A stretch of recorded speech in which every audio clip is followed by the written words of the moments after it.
मेरे YouTube channel ज्ञान underscore share के सभी दर्शकों को मेरा सादा प्रणाम। आइए मित्रों, जगत गुरु भगवान श्री कृष्ण का ध्यान करते हैं। ओम वसुदेव सुतम देवम कंस चाणूरमर्दनम देवकी परमानंदम कृष्णम वंदे जगद्गुरु। ओम यं ब्रह्मा वरुणेन्द्र रुद्रमरुता स्तुवन्ति देव्यैः स्तवैः वेदैः साङ्गपदक्रमोपनिषदहि गायन्ति यं सामगाः ध्यानावस्थितद्गतेन मनसा पश्यन्ति यं योगिनो यशान्तं न विदुः सुरगणाः देवाय तस्मै नमः। ओम श्री परमात्मने नमः। मित्रों, अभी तक हमने श्रीमद् भगवद गीता के पहले 6 अध्याय पूर्ण कर लिए हैं और ये जो पहले 6 अध्याय थे ये प्रमुख रूप से प्रधानता से इसमें कर्म योग का वर्णन था। हालांकि इसमें बीच बीच में ज्ञान योग भी आया है और भक्ति योग भी आया है। अब जो ये अगले 6 अध्याय होंगे 7वें अध्याय से और 12वें अध्याय तक, इसमें प्रमुख रूप से भक्ति योग का वर्णन है। हालांकि इसमें भी बीच बीच में ज्ञान योग और कर्म योग के प्रकरण भी आएंगे। तो आइए मित्रों, 6ठे अध्याय के पहले श्लोक से आज का सत्र प्रारंभ करते हैं। इसमें भगवान अर्जुन को बोल रहे हैं कि हे पार्थ, अनन्य प्रेम से, अनन्य का अर्थ है कि अन्य किसी वस्तु में, किसी भी सांसारिक वस्तु में, किसी भी सांसारिक प्राणी में प्रेम न हो गया, अनन्य अनन्य भाव से मेरे में अपने चित्त को तू लगाएगा, अनन्य प्रेम करेगा मुझसे और मेरे परायण होगा। तो ऐसी दोनों कंडीशंस को पूरी करते हुए जब तुम योग के अभ्यास में लगोगे तो जिस प्रकार से तुम मुझे प्राप्त करोगे उसको तुम सुनो। मय्यासक्त मनः पार्थ योगम युञ्जन् मदाशयः असंशयं समग्रं मां यथा ज्ञास्यसि तस्मु। कि मुझ में आसक्त हुए मन और बुद्धि से और मेरे ही परायण, परायण का मतलब है भरोसे, कि भगवान कह रहे हैं कि केवल मेरे ही भरोसे रहे और मुझ में ही आसक्ति रख। तो इन दोनों को रखते हुए जब तुम योग करोगे, योग में योग का योग के साधन को करोगे, तो उस प्रकार से, किस प्रकार से तुम मुझे, मेरे ईश्वर को, मेरे प्रभाव को, मेरे तत्व को समग्र रूप से मुझे जानोगे, जिस प्रकार से उसको तुम अब सुनो। तो अब इसमें एक शब्द आया मय्यासक्त मनः, कि मेरे में ही तू अपने मन को, अब मन के साथ यहाँ बुद्धि भी है, चित्त है बेसिकली, तो मन बुद्धि को सबको मुझ में ही लगा, मुझ में ही आसक्ति रख। तो आसक्ति हम किसी भी इंसान में कब रखते हैं? तो उसके लिए मित्रों 2 कंडीशंस होती हैं कि हम उस व्यक्ति की इम्पोर्टेंस, महत्ता और उसकी सत्ता, जब हम दोनों पर उसका पूर्ण विश्वास करते हैं, पूर्ण हमारा भरोसा होता है, तो हमारा उसके अंदर आसक्ति, हमारा मन उसके अंदर अपने आप लग जाता है। 2 चीज़ें बताई, एक हम उसको महत्व दें और दूसरा हम उसको, उसकी सत्ता माने। तो जब हम भगवान ये माने कि भगवान के अतिरिक्त किसी भी वस्तु की, किसी भी व्यक्ति की, कोई भी सांसारिक विषय की कोई पृथक, कोई स्वतंत्र सत्ता नहीं है और ईश्वर से पर, ईश्वर से महत्वपूर्ण, ईश्वर से महान या उसके बराबर कोई भी नहीं है। तो जब हम ऐसा अपनी धारणा रखेंगे तो इस धारणा के रखने के साथ साथ ही हमारा मन अपने आप सर्वव्यापी भगवान में, परमात्मा में लगने लग जाएगा। अब अगला श्लोक है ज्ञानम तेहम स विज्ञानम, ज्ञानम तेहम स विज्ञानम इदम वक्ष्यामि अशेषतः यद ज्ञात्वा नेह भूयो न्यत् ज्ञातव्यम अवशिष्यते। ज्ञानम ते अहम सविज्ञानम, मैं तुम्हें ज्ञान और विज्ञान, ज्ञान के साथ विज्ञान दोनों को बताऊंगा। ज्ञानम ते अहम सविज्ञानम इदम वक्ष्यामि अशेषतः, अशेषतः अर्थात कंप्लीटली, निश्शेष भाव से मैं तुम्हें ज्ञान और विज्ञान को, दोनों को निश्शेष भाव से कंप्लीटली इन इट्स एंटायरिटी बताऊंगा। यद ज्ञात्वा नेह भूयो न्यत्, यह मतलब इस संसार में, जिसको जानने के बाद इस संसार में भूयोन्यत ज्ञातव्यम अवशिष्यते, तुम्हारे ज्ञान, तुम्हारे जानने योग्य कुछ भी जब नहीं बचेगा। जिस ज्ञान और विज्ञान को मैं तुम्हें निश्शेष रूप से इन इट्स एंटायरिटी बताऊंगा, वो कैसा ज्ञान है? वो ऐसा ज्ञान है कि उसको जानने के बाद तुम्हें कुछ भी जानना शेष नहीं रहेगा, अर्थात तुम सर्वज्ञ बन जाओगे। तो अब इसमें 2 शब्द आए हैं, ज्ञान और विज्ञान। तो ज्ञान क्या होता है और विज्ञान क्या होता है, इसे हमें समझना चाहिए। तो जो परमेश्वर के बारे में हमें ज्ञान है, कौन से परमेश्वर के बारे में, जो निराकार है, निर्गुण निराकार परमेश्वर के तत्व को, उनके रहस्य को, उनकी महिमा को जानना यथार्थ रूप से जैसे वो हैं।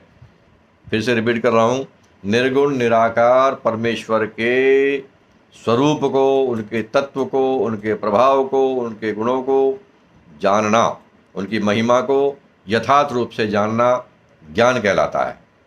निर्गुण निराकार के स्वरूप को यथार्थ रूप से, उनके प्रभाव को, उनके रहस्य को, उनके तत्व को जानना ज्ञान कहलाता है। अब विज्ञान क्या होता है फिर?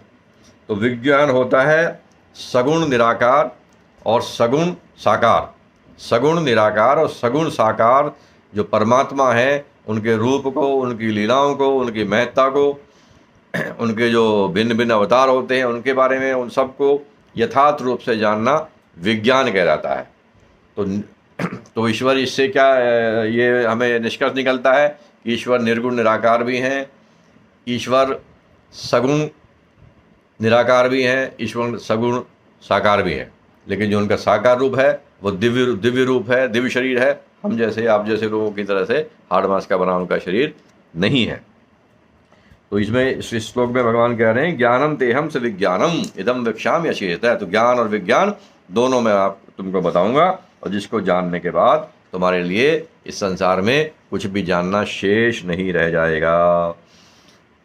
अब आगे के श्लोक में भगवान ये बता रहे हैं कि जैसे हम लोग भी, क्योंकि ये गूढ़ विषय है, परमात्मा को प्राप्त करना एक गूढ़ विषय है, तो ऐसे मुश्किल है, तो ऐसे विषय को मुश्किल समझ के हम लोग कई बार उसका प्रयत्न ही नहीं करते हैं। तो इसीलिए भगवान ये कह रहे हैं, या हम उस पर आलस्य में रहते हैं कि आराम से कर लेंगे। तो उसी के लिए उसकी इम्पोर्टेंस को भगवान बता रहे हैं कि वो कितना डिफिकल्ट है। सहस्रानाम मनुष्येषु कश्चित् यतति सिद्धये।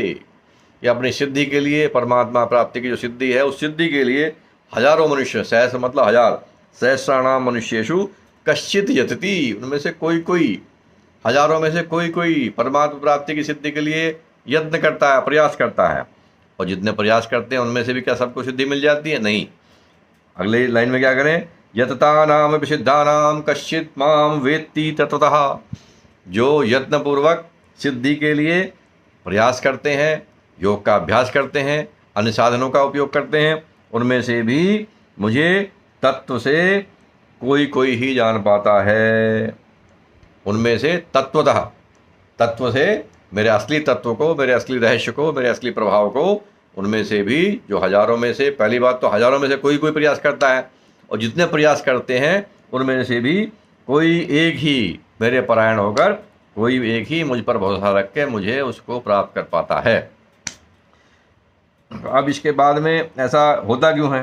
क्योंकि जन्म जन्मांतर के जो संस्कार हमारे अंदर पड़े हुए हैं, भोगों के संस्कार जो हैं, तो उसमें हम आसक्त होते हैं, पूरे पुराने जन्म जन्मांतर के संस्कारों के वशीभूत होकर वही संस्कार हमें फिर से उसी प्रकार के भोगों में प्रवृत्त करते हैं, आसक्ति करते हैं, और इसकी वजह से हमें भगवान में हमारा श्रद्धा और प्रेम नहीं हो पाता।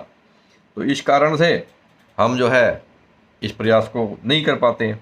तो भगवान, लेकिन जिनके पूर्व संस्कार अच्छे हैं, तो जिनके पूर्व संस्कार अच्छे हैं, जिन्होंने पूर्व जन्मों में योगाभ्यास किया है, भगवान में मन लगाया है, तो उन संस्कारों की वजह से हम नए जन्म में फिर से उसी योग में प्रवृत्त हो जाते हैं। जैसा कि 6वें अध्याय में भी आया था कि पूर्वाभ्यास तेनैव ह्रियते हि अवशोभिषा, तो हम फिर से उसमें प्रयुक्त हो जाते हैं।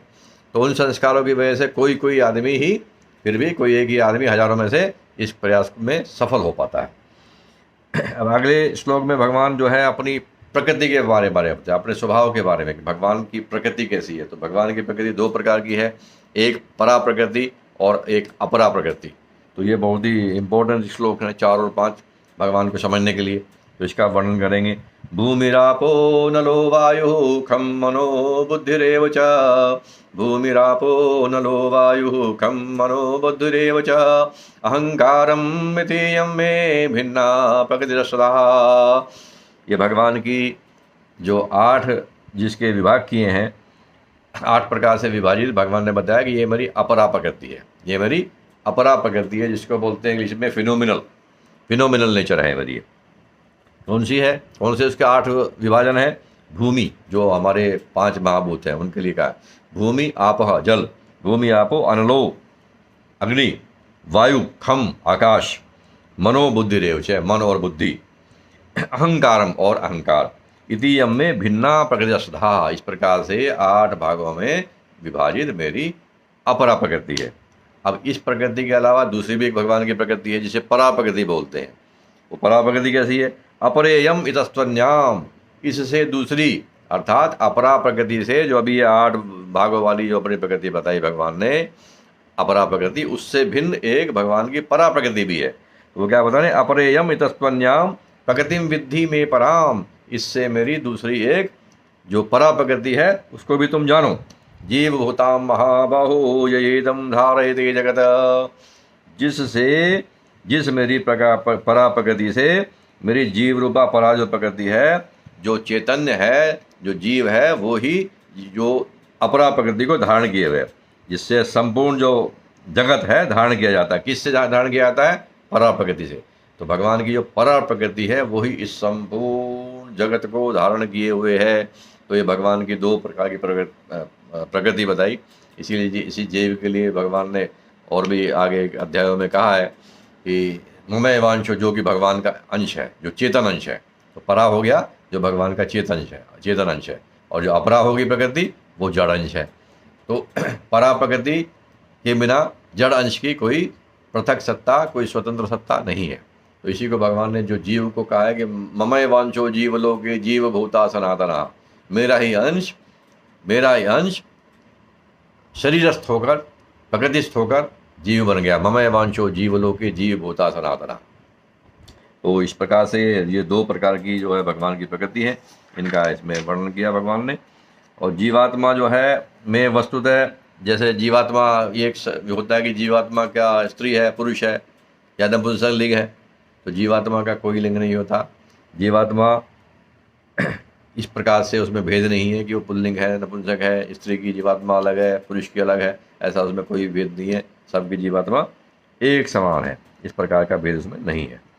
तो अब आगे बता रहे हैं भगवान, एतद् योनीनि भूतानि सर्वाणीत्युपधारय अहम कृष्ण जगता प्रभवः प्रलयस्तथा। हे अर्जुन, तू ऐसा समझ कि संपूर्ण भूत इन दोनों प्रकृतियों में ही, संपूर्ण भूत इन दोनों प्रकृतियों में, दोनों प्रकृति कौन सी, परा प्रकृति और अपरा प्रकृति, इन दोनों प्रकृतियों से ही उत्पन्न होने वाले हैं।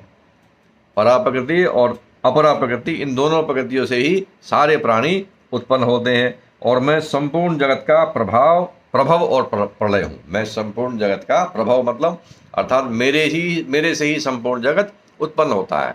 तो भगवान ही सारे जगत के कारण है, भगवान ही सारे जगत के कारण है, भगवान से ही सारा जगत उत्पन्न होता है, भगवान ही सबके प्रभव हैं और प्रलय, और इसी भगवान में ही संपूर्ण जगत प्रलय के बाद में इसी में समा जाता है, इसी में लीन हो जाता है। अहम कृष्ण जगता प्रभव प्रलयस्तथा, मैं ही सारे जगत का, सारे संसार का प्रभव हूँ और मैं ही प्रलय हूँ। मेरे से ही संपूर्ण जगत का उद्भव होता है, मेरे से ही संपूर्ण जगत पैदा होता है, और मेरे में ही संपूर्ण जगत लीन हो जाता है।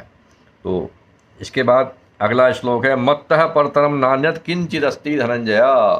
मेरे से सुपरियर न किंचित अस्ति, कोई भी चीज़ नहीं है। मत्तः परतरम नान्यत किंचित अस्ति धनंजय। हे धनंजय, हे अर्जुन, मुझसे परम जो है कोई भी कारण नहीं है। मयि सर्वम इदम प्रोतम सूत्रे मणिगणा एव, जो सारा जो जगत है इसको मैं इस प्रकार से धारण किए हुए हूँ, जैसे कि एक धागे में मणियाँ, एक धागे में मोती बहुत सारे होते हैं, माला बन जाती है। तो जैसे वो धागा उस माला को धारण किए होता है, इसी प्रकार से इस संपूर्ण जगत में मैं व्याप्त हूँ और उसको इसी प्रकार से मैं धारण किए हुए हूँ। तो ये भगवान अपने प्रभाव की ये बात बता रहे हैं। अब इसमें आगे जो वर्णन आएंगे, बहुत सारे भगवान के अनेक अनेक रूपों के वर्णन आएंगे कि मैं किस किस रूप में, किस किस कैसा कैसा मेरा स्वरूप है, किस किस रूप में मैं इस जगत में अपने आप को अभिव्यक्त करता हूँ, मैनिफेस्ट करता हूँ। तो डिफरेंट डिफरेंट मैनिफेस्टेशंस आएंगे, तो उसको हम अगले सत्र में कवर करेंगे। आज हम इसी 7वें श्लोक तक समापन करते हैं मित्रों। जय हिंद, जय भारत, भज गोविंदम।